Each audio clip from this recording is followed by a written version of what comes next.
الحمد لله رب العالمين والعاقبة للمتقين والصلاة والسلام على سيد الأنبياء والمرسلين وعلى آله وأهل بيته وأصحابه وذرياته أجمعين أما بعد فأعوذ بالله من الشيطان الرجيم بسم الله الرحمن الرحيم يا أيها الذين آمنوا قوا أنفسكم وأهليكم نارا وقودها الناس والحجارة صدق الله العلي العظيم وبلغنا رسوله النبي الأمين الكريم ونحن على ذلك من الشاهدين والشاكرين والحمد لله رب العالمين. وقال الله تبارك وتعالى في شان حبيبه الكريم إن الله وملائكته يصلون على النبي يا أيها الذين آمنوا صلوا عليه وسلموا تسليما. الصلاة والسلام عليك يا رسول الله، الصلاة والسلام عليك يا نبي الله، الصلاة والسلام عليك يا حبيب الله وعلى آلك وأصحابك يا نور الله صلی اللہ تعالی علیہ وسلم. منبر شریف پر جلوہ فراز علماء ذوی الاحترام، شعراء کرام، نقیب اجلاس اور جملہ معزز سامعین و حاضرین، السلام علیکم ورحمۃ اللہ تعالی وبرکاتہ. اللہ رب العزت کا فضل ہے، اس کی دی ہوئی توفیق سے ہم اور آپ آج کی اس مبارک بزم میں شرکت کی سعادت حاصل کر رہے ہیں. میرا خیال ہے کہ آج کا یہ پروگرام بچوں کی طرف سے ان کے والدین یا ان کی والدہ کے ایصال ثواب کی غرض سے انعقاد پذیر ہے.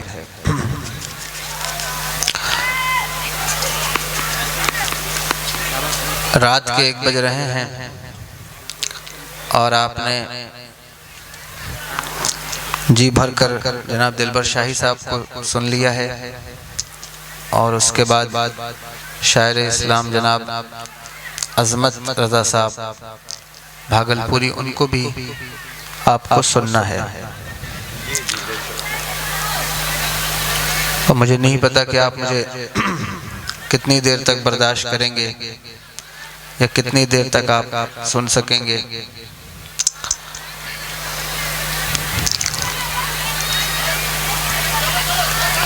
مجھ سے کہا گیا تھا کہ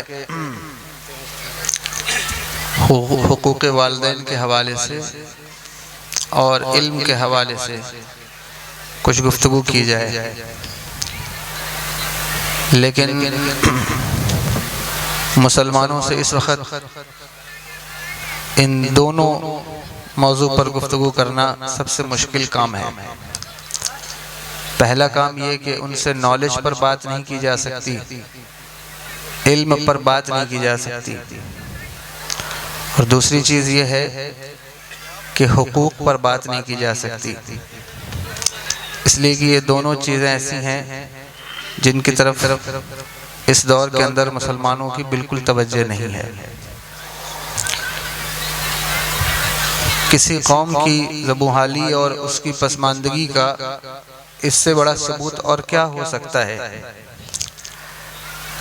کہ اس کو علمی حلقے اچھے نہ لگتے ہوں، علمی باتیں اچھی نہ لگتی ہوں. کسی قوم کی بربادی اور اس کی زبونحالی کی اس سے زیادہ مثال اور کیا ہو سکتی ہے کہ وہ لذت قلب و نگاہ کو ترجیح دیتی ہو لیکن علمی باتوں کو ترجیح نہ دیتی ہو. یہ بات کہتے کہ علماء کی زندگیاں ختم ہوئیں اور ایک دور ختم ہونے والا ہے کہ جب سے علماء عوام سے یہ کہہ رہے ہیں کہ انہیں علم سیکھنا چاہیے، علم کی طرف آنا چاہیے. لیکن اس کے باوجود بھی جب ہم کسی جلسے میں ایسی کیفیت دیکھتے ہیں تو ملال ہوتا ہے کہ اللہ تبارک و تعالی ہماری قوم کو علم سیکھنے اور علمی حلقوں میں بیٹھنے کا جذبہ عطا فرمائے، یہ دعا کر سکتے ہیں۔ لیکن بہرحال جتنے لوگ سننا چاہتے ہیں اگر وہ میری بات توجہ سے سن لیں گے تو میں سمجھوں گا کہ میرا آنا وصول ہو گیا ہے، اور جو لوگ جانا چاہتے ہیں ان کو میری طرف سے اجازت ہے کہ وہ پہلے چلے جائیں، تاکہ دوران گفتگو مجھے آپ کا جو ریسپونسیو ایٹیٹیوڈ ہے وہ سمجھ میں آئے کہ آپ بات سن رہے ہیں۔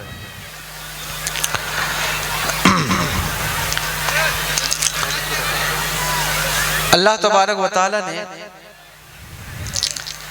انسان کو پیدا فرمانے کے بعد ان کے حقوق کو ان پر ظاہر کیا ہے کہ کس کے اوپر تمہارا کیا حق ہے،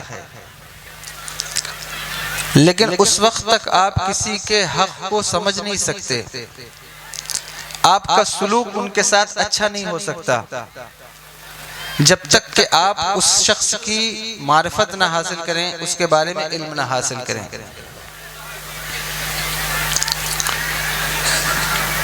جب تک معرفت نہیں ہوگی، آپ کو علم نہیں ہوگا، آپ کا سلوک اچھا نہیں ہو سکتا۔ خاص طور پر جن لوگوں نے یہ جلسہ منعقد کیا ہے ان کی توجہ اس بات پر رہے، والدین کے ساتھ کیا سلوک کرنا ہے اس وقت تک آپ نہیں جان سکتے جب تک کہ آپ کو ماں باپ کا علم نہ ہو کہ وہ ہیں کیا۔ کسی کے ساتھ بھی ہمارا رویہ، ہمارا سلوک جو اس وقت خراب ہے، اس کی بنیادی وجہ یہ ہے کہ آپ کو علم نہیں ہے۔ ہم کتنی چیزوں پر توجہ کرتے ہیں کہ ہمارا رویہ ٹھیک ہو جائے، سلوک اچھا ہو جائے۔ ہر بندے کو شکایت ہوتی ہے کہ فلاں کا سلوک میرے ساتھ اچھا نہیں، فلاں کا رویہ میرے ساتھ اچھا نہیں۔ جیسا کہ عظمت صاحب آپ سے شکایت کر سکتے ہیں کہ آپ کا سلوک ان کے ساتھ ٹھیک نہیں رہا آج، یا میں کہوں کہ آپ کا سلوک میرے ساتھ ٹھیک نہیں، تو اس کی وجہ یہ ہے کہ آپ کو میرے بارے میں علم کوئی نہیں ہے، آپ جان نہیں سکے ہیں کہ میں کیا بات کہنا چاہتا ہوں، میری بات کی امپورٹنس کیا ہے۔ کتنے لوگ ہیں محلے میں، علاقے میں، گاؤں میں کوئی پیر داخل ہو، اس کے پیچھے تعویذ لینے دوڑتے ہیں، ان سے پوچھو کیوں دوڑتے ہو، وہ کہیں گے اس لیے دوڑتے ہیں کہ میرے بچے کا سلوک میرے ساتھ ٹھیک نہیں ہے، میرے بچے کا بیہیو میرے ساتھ اچھا نہیں ہے، وہ میری قدر نہیں کرتا، میری بیوی کا سلوک میرے ساتھ ٹھیک نہیں ہے، بیوی کہے گی شوہر کا سلوک میرے ساتھ ٹھیک نہیں ہے، اس لیے تعویذات کی ضرورت ہے کہ تعویذ لی جائے تاکہ سلوک اچھا ہو جائے۔ میں کہوں گا تعویذ سے سلوک اچھے نہیں ہوتے، علم سے سلوک اچھا ہوتا ہے۔ جب تک آپ علم نہیں حاصل کریں گے، چاہے ادھر والے ہوں یا ادھر والے ہوں، ہم سب کے اوپر ضروری ہے کہ جب تک ہم علم نہیں حاصل کریں گے ہم صحیح سلوک نہیں اختیار کر سکتے، ہم انصاف نہیں کر سکتے۔ آج اگر بچے ماں باپ کے ساتھ ناانصافی کر رہے ہیں، وجہ علم کی کمی ہے۔ اگر بیوی شوہر کے ساتھ ناانصافی کر رہی ہے، وجہ علم کی کمی ہے۔ عوام اگر علماء کے ساتھ ناانصافی کر رہی ہے، وجہ علم کی کمی ہے۔ خطیب کے ساتھ ناانصافی علم کی کمی ہے، شورا کے ساتھ ناانصافی علم کی کمی ہے، جلسوں کے ساتھ ناانصافی علم کی کمی ہے۔ دنیا میں جہاں کہیں بھی حقوق کو غصب کیا جا رہا ہے، جہاں کہیں بھی ناانصافی کی جا رہی ہے، اس کی وجہ علم کی اور معرفت کی کمی ہے۔ جس وقت آپ علم حاصل کریں گے، معرفت حاصل کریں گے، تب آپ کو پتا چلے گا باپ کے ساتھ رویہ کیسا کرنا ہے، ماں کے ساتھ سلوک کیسا کرنا ہے، علماء کے ساتھ سلوک کیسا رکھنا ہے۔ کتنے امام ہیں جن جن کو اپنے مقتدیوں سے شکایت ہے کہ ان کا سلوک میرے ساتھ اچھا نہیں. کتنے پیر ہیں جن کو مریدوں سے شکایت ہو گئی اب کہ مریدوں کا سلوک میرے ساتھ ٹھیک نہیں. جو ہے وہ خطیب کو شکایت ہے سامع کا، سامعین کا سلوک میرے ساتھ اچھا نہیں. وجہ کیا ہے؟ وجہ علم کی کمی ہے، معرفت کی کمی. معرفت نہیں ہے. مثال دوں، سن رہے ہیں آپ میری بات کو؟ دلیل دوں.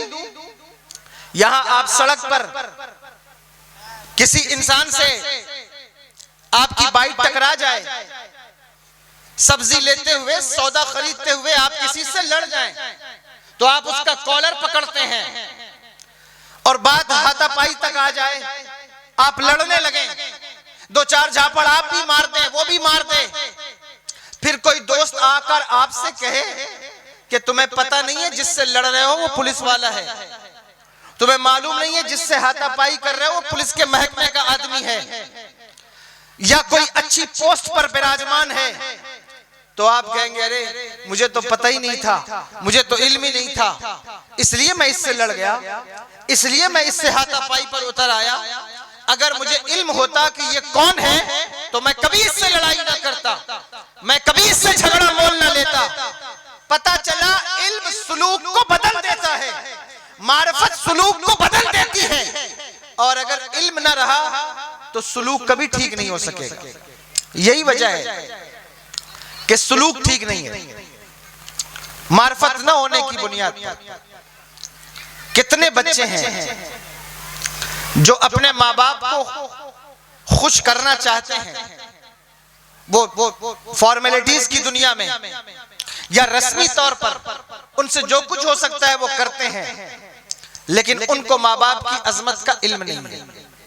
ان کو ماں باپ کی قدر اس وقت تک نہیں پتہ چل سکتی جب تک کہ وہ ان کے بارے میں علم نہ حاصل کریں، نہ پتہ لگائیں کہ ان کی عظمت کیا ہے. ماں باپ کے حوالے سے میرے آقا سرور دو عالم صلی اللہ تعالی علیہ وسلم نے ارشاد فرمایا ان کے جانے کے بعد بھی ان کے حقوق رہتے ہیں. کیا حقوق ہیں؟ کہ ان کی تجہیز و تکفین کی جائے، نماز جنازہ ہے اور استغفار ہے ان کے لیے دعائے مغفرت کرنا، یہ ماں باپ کے حقوق میں سے شامل. حضرت امام مالک رحمت اللہ تعالی علیہ جب بھی دعا کرتے تو وہ کہتے یا اللہ حضرت ابو ہریرہ کے ماں کی مغفرت فرما. لوگوں نے ان سے پوچھا کہ آپ جب بھی دعا کرتے ہیں تو کہتے یا اللہ ابو ہریرہ کے ماں کی مغفرت فرما، ایسا کیوں؟ کہا اس لیے دعا کرتا ہوں کہ حضرت ابو ہریرہ نے کہا ہے کہ یا اللہ جو میرے ماں کی مغفرت طلب کرے اس کے ماں کی مغفرت فرما. اس لیے دعا کرتا ہوں کہ یا اللہ ابو ہریرہ کی ماں کی مغفرت فرما. پتہ چلا کہ انسان کو اپنے ماں باپ کی مغفرت ہر دعا میں طلب کرنا چاہیے. اٹھتے بیٹھتے جس جگہ اسے ماں باپ کا خیال آئے اس جگہ اسے ماں باپ کی مغفرت مانگنا چاہیے، یہ ان کے حقوق میں سے ہے. لیکن کتنے ایسے بچے ہیں جو ماں باپ کی مغفرت اپنے رب سے مانگ رہے ہیں. جنہوں نے جلسہ کرایا، پروگرام رکھا، وہ قابل مبارکباد ہیں، میں ان کو مبارکباد پیش کرتا ہوں. لیکن آپ غور کریں کتنے ایسے لوگ ہیں جن کو اپنے ماں باپ کی عظمت کا، ان کے حقوق کا، ان کی مغفرت کا خیال ہے کہ یا اللہ میرے ماں باپ کی مغفرت ہو. کون سا ایفرٹ ہے زندگی میں؟ کتنے ایسے نوجوان ہیں جو اپنے ماں باپ کی قبروں پر ہفتے میں، مہینے میں ایک مرتبہ حاضر ہوتے ہوں. نشان مٹ گئے قبروں کے، پتہ نہیں ہے کہ کون کہاں دفن ہے. فاتحہ دینا خود آتا نہیں ہے، کبھی اصالِ ثواب قرآن پڑھنا خود آتا نہیں، تو کیسے دعا کریں، کیسے مغفرت طلب کریں؟ جو نماز پڑھتا ہے وہ دن میں 5 مرتبہ کم سے کم اللہ کی بارگاہ میں اپنے ماں باپ کی مغفرت مانگ رہا ہوتا ہے، چاہے بھلے ہی نہ جان رہا ہو، انجانے میں، لیکن مغفرت طلب کر. جس وقت وہ پڑھتا ہے اللہم اغفر لی ولوالدیّ، تو وہ کہتا ہے میری بھی مغفرت فرما، میرے ماں باپ کی بھی مغفرت فرما. لیکن نماز سے بھی دوری ہے تو مغفرت کون مانگے گا؟ کون طلب کرے گا؟ جتنے ماں باپ یہاں بیٹھے ہیں ان سے کہتا ہوں اس امید پہ نہ رہنا کہ تمہارے جانے کے بعد تمہارے بچے تمہارے لیے مغفرت طلب کریں گے. اس امید پر نہ رہنا تمہارے جانے کے بعد تمہارے بچے تمہارے لیے دعائے استغفار کریں گے. نہیں کریں گے. اس لیے نہیں کریں گے کیونکہ جو لوگ ساری زندگی اپنے رب کی فکر اور اپنے رب کی عبادت کی فکر نہ کر سکے, اپنے رب کے حقوق کی فکر نہ کر سکے, ان کا سلوک ان کے رب کے ساتھ کیسا ہونا چاہیے اس کی فکر نہ کر سکے, وہ کسی کا حق بھی ادا نہیں کر سکتے, وہ کسی کے ساتھ اچھا سلوک نہیں کر سکتے. سلوک اسی کا اچھا ہوگا, وہی اچھا سلوک لوگوں کے ساتھ کرے گا جو اپنے رب کے ساتھ اچھا سلوک کرتا ہے. نماز میں جس وقت کھڑا ہوا, اب رب کے ساتھ سلوک کیا ہونا چاہیے؟ لیکن نماز پڑھ رہا ہے, توجہ نہیں ہے, ذہن حاضر نہیں ہے,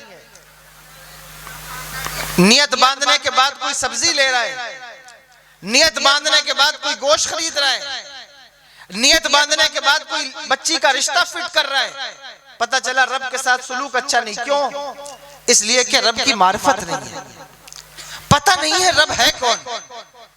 کون ہے وہ رب جس نے ہمیں اتنی نعمتیں عطا فرمائی؟ جب اس کا علم ہوگا, جب اس کی معرفت حاصل ہوگی تو اس کی عبادت میں توجہ کے لیے کسی تعویذ کی ضرورت نہیں ہوگی, خود بخود سلوک اچھا ہو جائے گا, خود بخود رویہ اچھا ہو جائے گا, خود بخود تمہارا رویہ اس کے ساتھ بہتر ہوگا. لیکن یہ المیہ ہے کہ علم حاصل کرنے کی جس وقت بات ہو اس وقت ہماری عوام اس پر توجہ نہیں دیتی.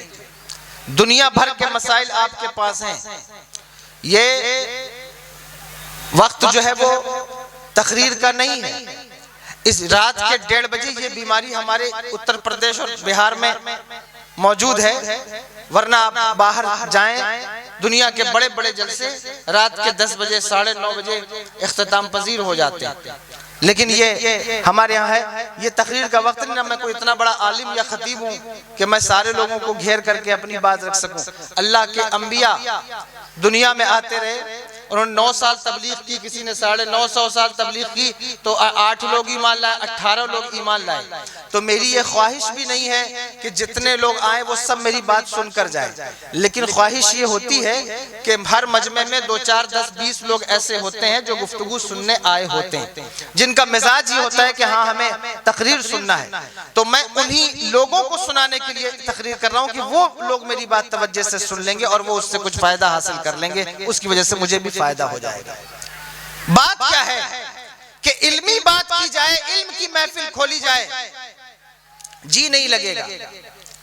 اس وقت کوئی شاعر آپ کے سامنے کھڑا ہو یا آپ کی لذت قلب و نگاہ کی تسکین کا سامان پیدا کیا جائے, آپ جی کھول کر بیٹھیں گے, کوشش کریں گے کہ جو ہے وہ ہم اور دیر تک اس کو سنیں, ملاحظہ کریں.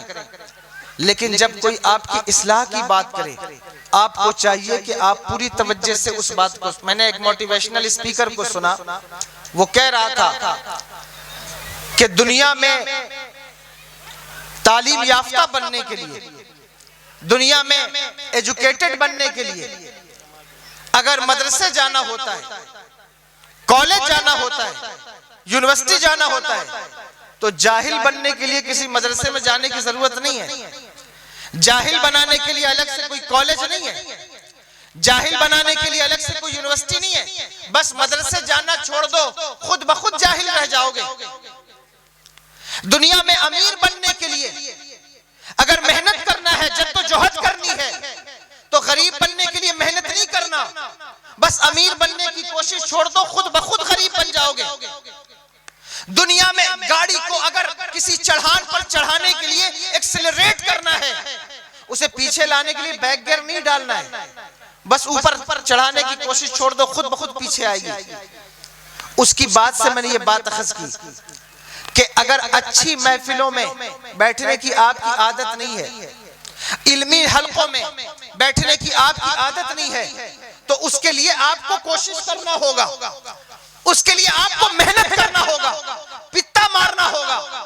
جب آپ اچھی مجلسوں میں بیٹھنے کی عادت ڈالیں گے تو بری مجلسوں سے خود بخود چھٹکارا مل جائے گا، اور جس وقت آپ اچھی مجلسوں میں بیٹھنے کی عادت نہیں ڈالتے تو بری مجلسوں میں بیٹھنے کی عادت نہیں ڈالنا، وہ خود بخود چسکا آپ کو لگے گا۔ یہی وجہ ہے کہ چائے کی دکانوں پر بیٹھے ہوئے آپ کو بالکل ٹائم کا احساس نہیں ہوگا، غیبت کی مجلسوں میں بیٹھے ہوئے آپ کو وقت کا جو ہے وہ احساس ضیاع نہیں ہوگا، لیکن جس وقت جمعے کی نماز میں 2 سے 4 منٹ زیادہ ہوں تو ہمیں احساس ہوتا ہے کہ وقت زیادہ ہو رہا ہے، اب کسی طرح خطبہ شروع ہو جانا چاہیے، اب کس طرح جو ہے وہ نماز شروع ہو جائے تاکہ جلدی ختم ہو اور جلدی ہم واپس گھر چلے جائیں۔ اللہ اکبر۔ میں کبھی دیکھتا ہوں اس قوم کو تو میں حیران ہوتا ہوں، یا اللہ تم نے حدیث پاک کو کے مفہوم کو، اس کے حکم کو بالکل الٹ کر رکھ دیا ہے۔ میرے آقا سرور دو عالم صلی اللہ تعالیٰ علیہ وسلم نے ارشاد فرمایا تھا کہ اگر بازار جانا ہو تو دیر سے جایا کرو اور جلدی واپس آیا کرو، اور مسجد جانا ہو تو پہلے جاؤ دیر میں واپس آؤ۔ لیکن کیا قوم نے اس کو الٹا نہیں کر دیا ہے کہ جس وقت بازار جانا ہو اس وقت وہ وقت سے پہلے جاتے ہیں اور پھر جو ہے وہ دیر تک اپنا وقت گزارتے ہیں، لیکن جب مسجد جانا ہو تو صاحب مسجد اس وقت انسان جاتا ہے۔ 5 وقت کی بات مجھے پتہ نہیں آپ کے علاقے میں کیا ماحول ہے، لیکن میں خوب جانتا ہوں ہندوستان میں رہنے والے مسلمانوں کی عادت سے تھوڑا بہت میں بھی واقف ہوں۔ مجھے معلوم ہے کتنے ایسے لوگ ہیں جو جلسوں میں آ کر نعرہ لگائیں گے، یہاں 50 کے 20 کے نوٹ اڑائیں گے اور حیدر کرار کے نام کا ایسا نعرہ ہوگا کہ صاحب دیکھنے والے سمجھیں کہ ان سے بڑا عاشق رسول کون ہے، ان سے بڑا دین کی دعوت دینے والا اور دین کا معاون کون ہے۔ لیکن 5 وقت کی نماز ہفتے بھر انہیں پتہ نہیں چلے گا کہ مسجد میں اذان بھی ہوتی ہے، مسجد میں نماز بھی ہوتی ہے، اور بلکہ کچھ تو ایسے ہیں جن کو جمعہ کے دن بھی پتہ نہیں ہوتا کہ آج جمعہ کا دن ہے۔ اور خدا کی قسم میں اکثر اپنی تقریروں میں کہتا ہوں، لوگوں کو برا بھی لگتا ہے، میں کہتا ہوں کہ کم سے کم اتنی اہمیت مسجد کو دو جتنی اپنے سسرال کو دیتے ہو۔ تو لوگ کہتے ہیں یہ کیا بات آپ کرتے ہیں کہ کہاں سسرال کہاں اللہ کا گھر، اور آپ کہتے ہیں مسجد کو اتنی اہمیت دو جتنا سسرال کو دیتے ہو۔ میں کہتا ہوں میرے بھائیوں کبھی غور تو کرو، تمہیں سسرال جانا ہو تو تم 4 دن پہلے سے تیاری کرتے ہو، شیونگ بھی کراتے ہو، بال بھی کٹواتے ہو، اچھا کپڑا بھی پہنتے ہو، کوئی تحفہ بھی لیتے ہو، وقت سے پہلے جاتے ہو تاکہ سسرال والے برا نہ مانے، وہاں دیر تک وقت دیتے ہو تاکہ سسرال والے برا نہ مانے۔ اور مسجد دن میں 5 بار جانے کا حکم ہے وہ تو چھوڑو، لیکن ہفتے میں 1 دن تمہیں جمعہ کے دن جانا ہے۔ اس دن کتنوں کو خیال ہوتا ہے کہ آج جمعہ کا دن ہے ہمیں مسجد جانا ہے، جس وقت آذان ہوتی ہے اس وقت لوگ کہتے ہیں اچھا آج جمعہ کا دن ہے ہمیں مسجد جانا ہے، بھاگو دوڑو، صاحب 2 ڈبو پانی بدن پہ ڈالا اور جو کپڑا سب سے پھٹا پرانا جس پر کبھی پریس بھی نہیں ہوا، جس میں بٹن بھی نہیں ہے، تو اس کرتے کو پہن کر مسجد کی طرف دوڑا، اور ٹوپی بھی نہیں رکھی، ٹوپی مسجد میں مل جاتی ہے تو وہیں سے ٹوپی لگا کر میں نماز پڑھوں گا، اور اس وقت مسجد پہنچا جس وقت امام نے جو ہے وہ نیت باندھ لی تھی اور یہ دوسری رکعت میں شامل ہوا، اور پوری رکعت میں یہ خیال کرتا رہا کہ اب سلام پھیریں گے، اب سلام پھیریں گے تو میں دعا مانگنے سے پہلے مسجد سے نکل کر بھاگ جاؤں گا۔ مجھے بتاؤ تم دین کو اتنی اہمیت دے رہے ہو اور تم سمجھتے ہو پوری دنیا تمہیں اہمیت دے، تم چاہتے ہو پوری دنیا تمہاری قدر کرے، تم چاہتے ہو پوری دنیا تمہیں جھک کے سلام کرے، تم چاہتے ہو کہ حکومتیں تمہارا ترانہ پڑھے۔ اللہ اکبر، ایسا نہیں ہو سکتا۔ وہ قوم کبھی کامیاب نہیں ہوتی جو اپنے دین کو اہمیت نہیں دیتی، وہ قوم کبھی کامیاب نہیں ہوتی جو اپنے دینی مجالس کو محافل کو اہمیت نہیں دیتی، وہ قوم کبھی آگے نہیں بڑھتی جو اپنے علماء کو اپنے قائدین کو اہمیت نہیں دیتی۔ جس وقت تم اللہ کے گھر کو اہمیت دو گے، جس وقت تم دین کو اہمیت دو گے، جس وقت تم علماء کو اپنے پیشواؤں کو اہمیت دو گے، دنیا بھی تمہیں اہمیت دینے لگ جائے گی، دنیا بھی تمہاری قدر کرنے لگ جائے گی۔ لیکن تمہاری نظر میں دینی محفلوں علمی حلقوں کا وہ اثر نہیں رہا جو تمہاری نظر میں ہونا چاہیے۔ اگر کوئی بات علمی محفل میں نہ بھی سمجھ میں آئے تو بھی لوگوں کو چاہیے کہ وہ علمی مجلسوں میں بیٹھنے کی عادت ڈالیں، وہ کوشش کریں کہ ہم مجلسوں میں بیٹھ کر تھوڑی دیر سنیں، اور جب آپ یہ کرنا شروع کریں گے میں آپ کو تاریخ بتاتا ہوں. آپ نے تاتاریوں کا دور پڑھا ہوگا، اگر اس میں کچھ پڑھے لکھے لوگ ہوں گے جانتے ہوں گے. تاتاریوں کی حکومت کوئی معمولی حکومت نہیں ہے. یا چائنا سے ان کی حکومت شروع ہوتی ہے مڈل ایسٹ تک، اور وہ ان کے گھوڑے دندناتے ہیں. ان کا پہلا ٹارگٹ مسلمان تھے، اور انہوں نے مسلمانوں کو اتنا مارا، اتنا ظلم و ستم کیا. ہلاکو خان کا بیٹا ایک دن بغداد میں ٹہلتے ہوئے اپنے ساتھیوں کے ساتھ نکلا، تو اس نے دیکھا کہ چند مسلمان، مٹھی بھر مسلمان کھڑے ہوئے ہیں، اور ان کے درمیان میں ایک شخص کھڑا ہوا ہے. اس نے اپنے ساتھیوں سے پوچھا یہ کون ہے؟ لوگوں نے کہا کہ یہ مسلمان ہیں. کہا جاؤ پتہ لگاؤ یہ کیا کر رہے ہیں. پتہ لگانے والے نے بتایا کہ یہ مسلمان ایک عالم دین کو گھیر کر کھڑے ہیں، اور وہ ان کو دین سکھا رہا ہے. اس نے بلایا، اس عالم کو بلایا، کہا تم علم دین سکھا رہے ہو؟ کہنے لگا جی. وہ کہنے لگے ہاں میں اللہ کے رسول کی حدیث پاک ان کو پڑھا رہا ہوں. کہا تمہیں معلوم نہیں ہے تمہاری پوری قوم ختم ہو گئی، تمہاری بچیوں کو، بچوں کو، تمہارے مدرسوں کو ہم نے اجاڑ دیا ہے، تمہاری لائبریریاں جلا دی ہیں، دریائے دجلہ کا پانی جو ہے وہ سرخ ہو کے بہتا رہا ہے، اور تم ابھی بھی دین سکھا رہے ہو، ابھی بھی دین پڑھا رہے ہو. کیا یہ وقت دین پڑھانے کا ہے؟ کیا یہ وقت دین سکھانے کا ہے؟ اللہ اکبر. اس عالم دین کا جواب سنیے. اس نے کہا امت جب بھی کسی گڈھے میں پریشانی میں گرے گی، اس کو نکالنے کے لیے ہمارے پاس ایک ہی ہتھیار ہے، اور اسے علم دین کہتے ہیں. کہ جب تک علم دین حاصل نہیں ہوگا قوم کبھی بھی عروج نہیں حاصل کر سکتی. چار پیسے کما کر، چار منصب حاصل کر کر تم اگر یہ سمجھتے ہو تم نے کوئی منصب حاصل کر لیا ہے، غلط پر ہو، غلط ہو. سرپنچ بن جانا، پردھان بن جانا، پارشد بن جانا، ٹھیکیدار بن جانا یہ کامیابی کی دلیل نہیں ہے. اسے کامیابی نہیں کہتے. کامیاب کون ہے؟ تم سمجھتے ہو ہم اقتدار میں آئیں گے ہماری عزت ہوگی، ہم پیسہ کمائیں گے ہماری عزت ہوگی؟ نہیں ہو سکتی. اس لیے کہ ہمارا دین سب سے منفرد ہے. پیسے کی بنیاد پر ہماری عزتوں کا قد نہیں ناپا گیا ہے، تعداد کی بنیاد پر بھی نہیں ناپا گیا. 313 لوگ میدان بدر میں آئے تھے، لیکن یہ علماء بیٹھے ان سے پوچھو اس بدر کی دھمک روم میں، ایران میں، فارس میں، کسرا میں کس کس جگہ نہیں گونجی. پتا چلا کہ جس وقت دین کا درد اور اخلاص عمل کی نیت لے کر کوئی میدان میں اتر جاتا ہے، عزتیں اس کا مخدر ہو جاتا ہے، اس وقت عزت ملتی ہے. تم نمازیں چھوڑتے رہو، تم نمازوں سے قطع تعلقی کا اظہار کرتے رہو، علماء کی ناقدری کرتے رہو، تمہاری محفلیں، مجلسیں، جلسے، شعر و شاعری پیسے کے لٹانے کی نظر ہو جائیں، اور تم سمجھو کہ تم دین میں عزت حاصل کر سکو گے. نہیں کر سکو گے. تمہیں کوشش کرنا ہوگا دینی پیرائے پر، علمی معاملات میں، حقوق کے معاملات میں، سلوک کے معاملات میں کوشش کرنا ہوگا. اس کے بعد جو تمہاری قدر ہوگی، جو عزت ہوگی، وہ تم سے کوئی چھین نہیں سکے. یہ خاص بات ہے جو میں آپ سے عرض کر رہا ہوں. اس چیز کو سمجھنے کی کوشش کیجیے. غور لوگ پوچھتے ہیں کہ کیا حل ہے، کیا حل ہے ہماری مصیبتوں کا، کیسے اس سے باہر آئیں گے، کیسے اس پریشانی سے نکلیں گے.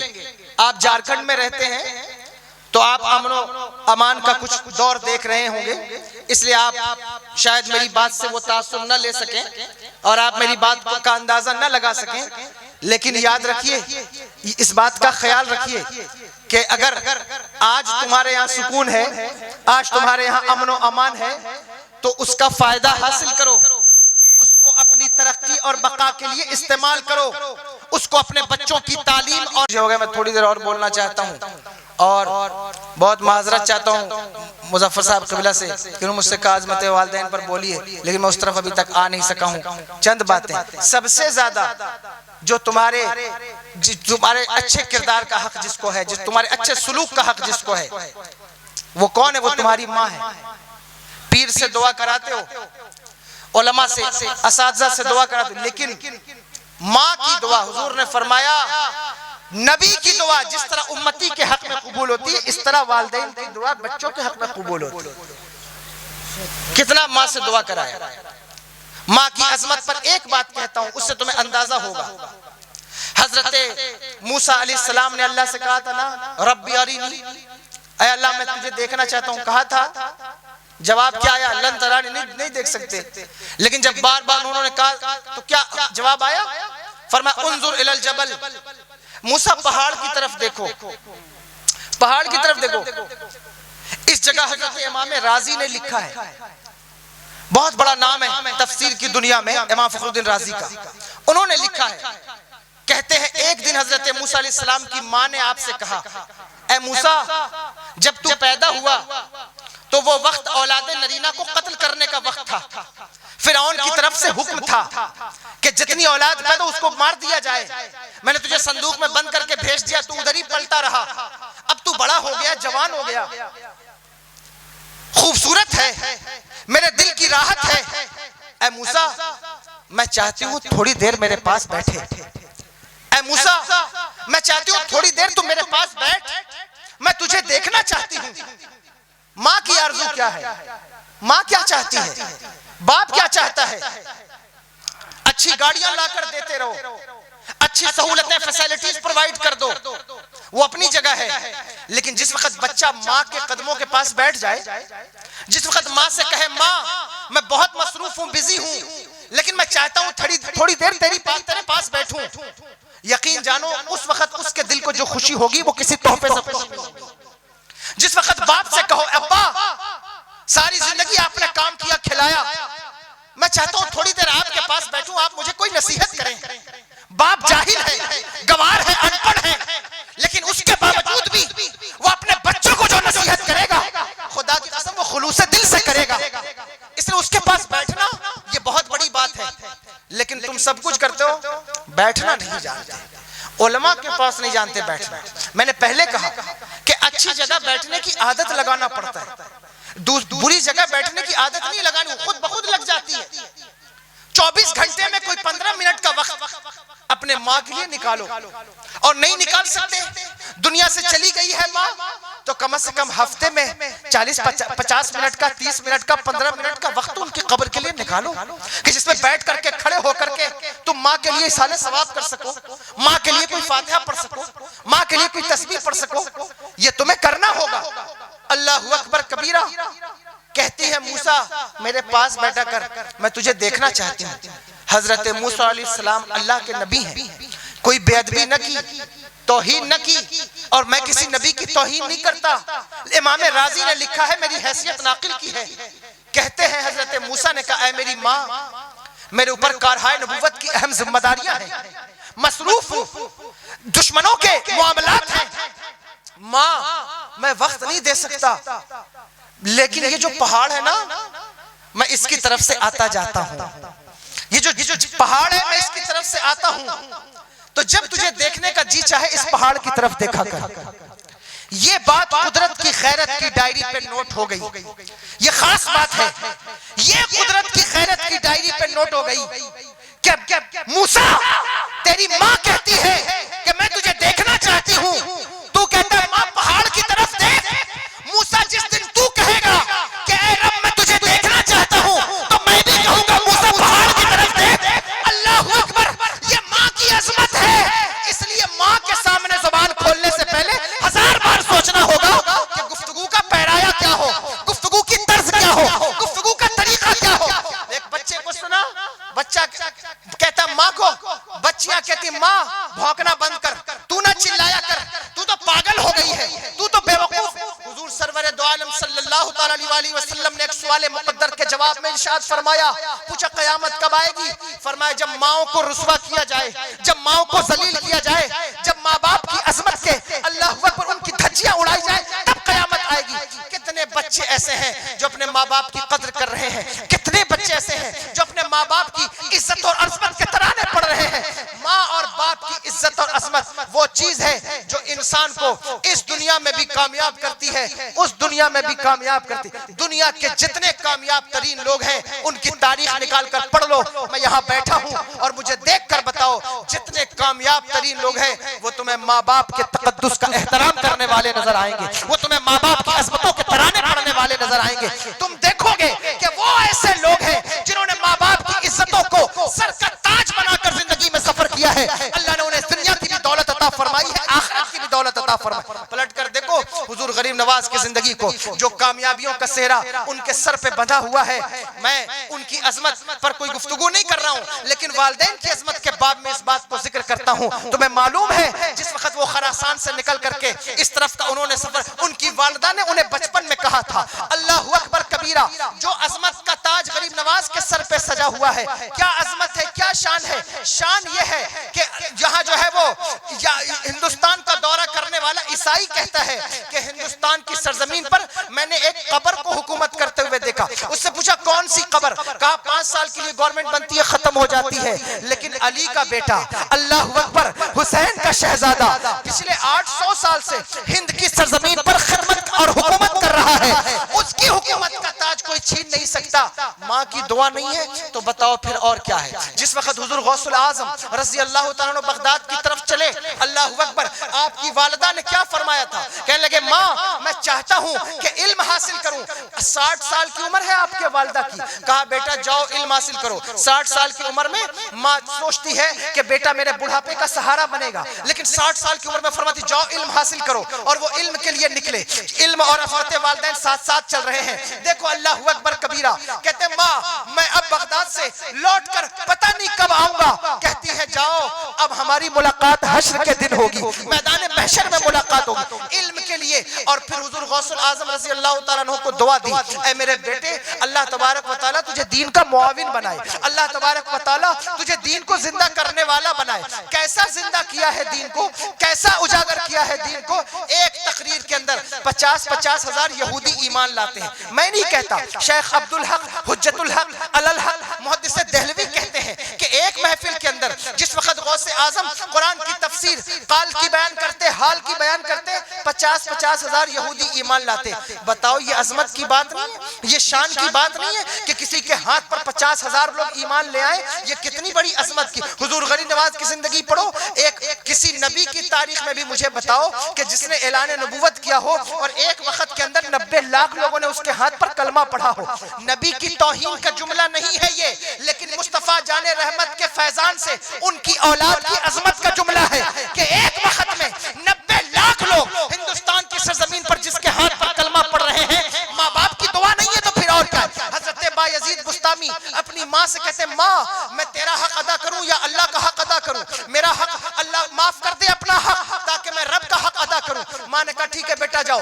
14 سال تک حضرت بایزید بستامی کون ہے, صوفیہ لکھتے ہیں کہ جو مقام فرشتوں میں جبریل امین کا ہے, اولیاء میں وہ مقام حضرت بایزید بستامی کا ہے. کہتے ہیں کہ 14 سال تک جنگلوں میں رب کو تلاشتا رہا, 14 سال تک رب کو تلاشتا رہا, جنگلوں میں بیابان میں نفس کو کھانا نہ دیا, پینا نہ دیا, کبھی اچھی غذا نہ دی. 14 سال ماں کو چھوڑ کر حق معاف کرا کر رب کو تلاش کرتا رہا. اللہ نہ ملا, لیکن ایک دن بستام کے قریب سے گزر ہوا, رات کا وقت تھا. میں نے کہا رات کا وقت ہے, آؤ ماں کی بارگاہ میں حاضری دے لوں, آؤ ماں کی بارگاہ میں کچھ اکتساب فیض کر لوں. کہتے میں دروازے پر آیا تو دیکھا کہ میری ماں سو رہی ہے. میں نے کہا ساری زندگی جب خدمت نہیں کی تو ماں کو بیدار کر کے تکلیف کیوں دوں, جب وہ اٹھے گی تو ملاقات کروں گا. کہتے تہجد کے وقت نالی سے پانی آیا, میں سمجھ گیا میری ماں بیدار ہو گئی ہے. جب وہ نماز پڑھنے کے لیے کھڑی ہوئی تو میں نے کہا دیکھو میری ماں دعا کیا کرتی ہے. میں نے دیکھا وہ نماز پڑھنے کے بعد دعا کرنے لگی, دعا کر کے کہتی یا اللہ میرا بیٹا بایزید تیری معرفت کی تلاش میں ہے, تیری تلاش میں ہے. یا اللہ میرے بیٹے کو اپنی معرفت عطا کر دے, یا اللہ میرے بیٹے کو مقام ولایت عطا کر دے. حضرت بایزید کہتے میں نے آمین کہا, مجھے ایسا لگا میرے ساتھ فرشتے بھی آمین کہہ رہے ہیں. اور کہتے 14 سال میں اللہ کی معرفت کا وہ زینہ مجھے نہ مل سکا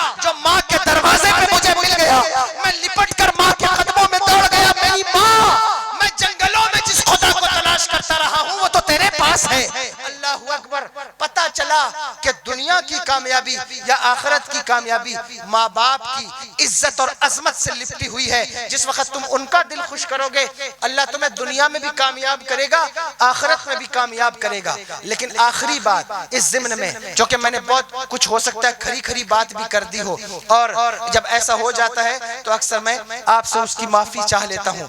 میرا مقصد یہ نہیں ہے کہ میں آپ کی دل آزاری کروں, آپ کی سٹل زندگی پر کوئی جو ہے وہ نشتر لگاؤں. بات یہ نہیں, نشتر جو لگاتا ہے وہ دشمن نہیں ہوتا.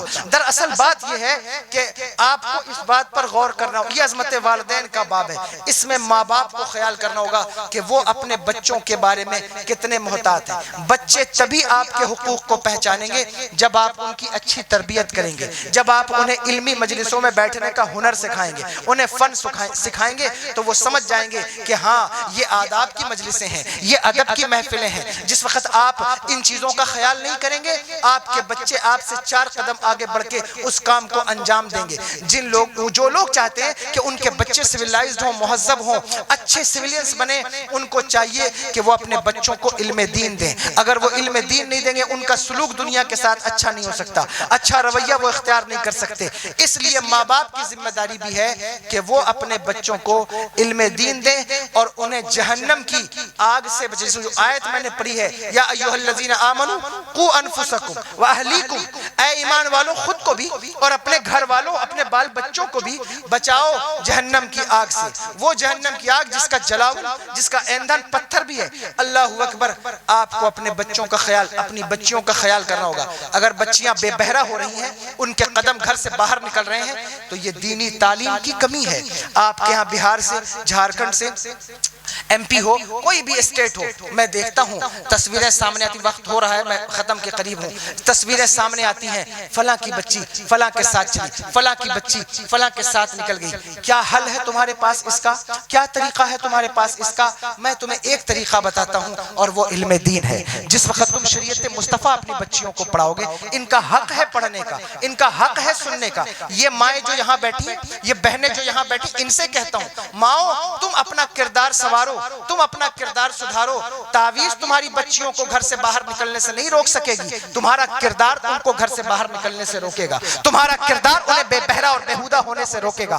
اچھی مائیں, خدا نیپولین نے کہا تھا give me a good mother I will give you a good nation and soldier. اس نے کہا تم ہمیں اچھی مائیں پرووائڈ کر دو, ہم تمہیں اچھا نیشن اور اچھے سولجر پرووائڈ کر دیں گے. اچھی مائیں قوم کے لیے کتنی فائدہ مند ہے اس کا اندازہ تمہیں نہیں ہے. اپنی عورتوں کو, بچیوں کو پڑھاؤ اور ان کو پڑھانے پر کوشش کرو کہ وہ تعلیم حاصل کریں. اور پھر جو تمہاری بچیاں ہیں وہ جس وقت تعلیم حاصل کریں گی, دنیا میں کوئی مائی کا لال انہیں بہکا نہیں سکتا, دنیا میں کوئی مائی کا لال انہیں گمراہ نہیں کر سکتا. دنیا کی آنکھوں میں آنکھیں ڈال کر بات کرنے کا فن اللہ انہیں عطا فرمائے گا حیا کے ساتھ. خدا کی قسم, دیکھو پلٹ کر مصطفیٰ جان رحمت سرور دو عالم صلی اللہ تعالی علیہ وسلم نے اپنی بیٹیوں کو اتنا پڑھایا, اتنا پڑھا. حضور کی ایک بیٹی میدان کربلا میں اس طرح پردے کا اہتمام کر رہی ہے, اس طرح شام کے محلات میں خطبے کی گونج کی جو ہے وہ چہک رہی ہے کہ آج تک ظالموں کی قوم اس کی طرف انگلی اٹھاتے ہوئے تھراتی اور کانپتی ہے. اس لیے اپنی بیٹیوں کو پڑھاؤ, اپنی بیٹیوں کو, بچوں کو علم دین دو تاکہ وہ تمہارا حق بھی ادا کر سکیں, سماج اور معاشرے کا حق بھی ادا کر سکیں. لمبی بات میں نے کر لی.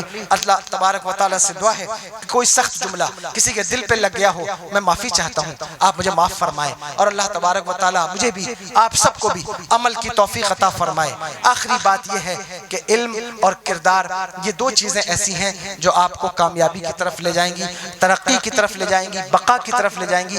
آئیے اس کامیابی کی طرف, اس ترقی اور بقا کی طرف جو علم سے شروع ہوتی ہے, کردار, پاکیزگی, طہارت, اخلاص نیت و عمل پر جا کر اللہ تبارک و تعالیٰ اس کی معراج فرماتا ہے. رمضان کا مہینہ بالکل آپ کے قریب ہوا چاہتا ہے, آپ کو چاہیے کہ آپ اس کی پریپریشن کریں. جب رمضان آتا تھا میرے آقا سرور دو عالم صلی اللہ تعالی علیہ وسلم صحابہ سے کہتے, یہ حدیث پاک ہے, فرماتے وہ دیکھو کون آ رہا ہے. حضور ممبر پر بیٹھ جاتے, فرماتے وہ دیکھو کون آ رہا ہے, وہ دیکھو کون آ رہا ہے. صحابہ پلٹ کر پیچھے دیکھتے, یا رسول اللہ کون آ رہا ہے. حضرت عمر کہتے یا رسول اللہ کوئی فوج آ رہی ہے, کوئی لشکر آ رہا ہے. حضور فرماتے نہیں, رمضان آ رہا ہے, رمضان آ رہا ہے, رمضان آ رہا ہے. میرے بھائیوں آؤ مل کر اپنے علم میں میں اضافہ کریں، اخلاص کو سنواریں اور نیتوں کو پاکیزہ کریں. اللہ عمل کی توفیق دے. استغفر اللہ ربی من کل ذنب واتوب الیہ وما علینا الا البلاغ. السلام علیکم.